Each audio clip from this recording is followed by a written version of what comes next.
सानाम खुना मरंगते नोआ सावता तरास ऑफिशियल यूट्यूब चैनल रे सानाम को आगे सांगुन अतंग तरम तहन कना मरंग को इना सिबिल गोर जोहार और हुडिंग को दुलोर थमिन चालाबन कना मा दे यार मिन नवा वीडियो अगदी हे चिटेरे कंदा बुना उना दो हुयो कना तिरले तिरले इदी कते किन थुतिया बन कना मा एनकार मुचे धाबित बन आजम सही का मा तिरले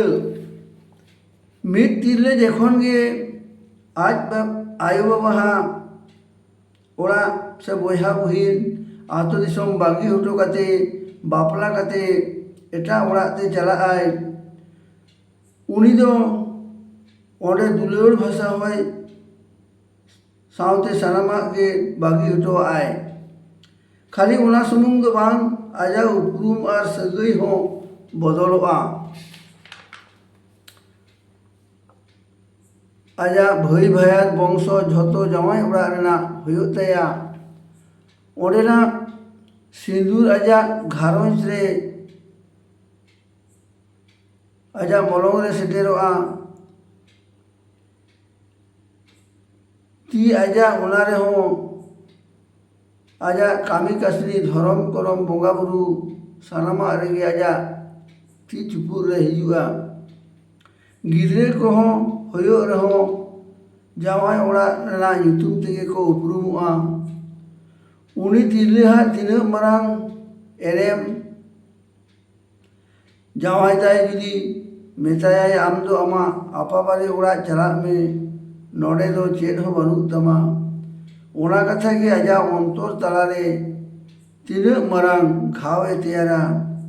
मा उई भावना कते नियलता बन पे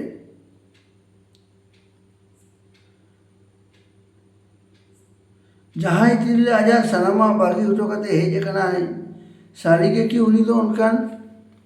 अपमान एम उचित कना आम दो रागी काते ओना कथा को लई काते हम हिड़िन दाड़िया ओना अपमान दो उनी 30 बाय हिड़िन दाड़िया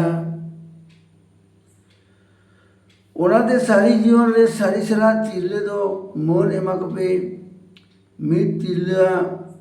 ओना एमएम और दुलोड़ भालोबासा दो एकाल आलबन एंडेल तकमा उनको दो दुलोड़ आकपे मन एमा कपे और भालोबासा रेना मर्यादा एम आकागे ताहेन ताबन पे ओनागे हेरेला सारी उपरूम दो आमिन एरा आयो से बहिन से कुड़ी गिदरे कान तमाय नवा कथा कमेंट कते लई ताबन पे मा एनखान सानाम को के जोहार निया गाड़ी के नवा हुडी मचा तिरले थुती दो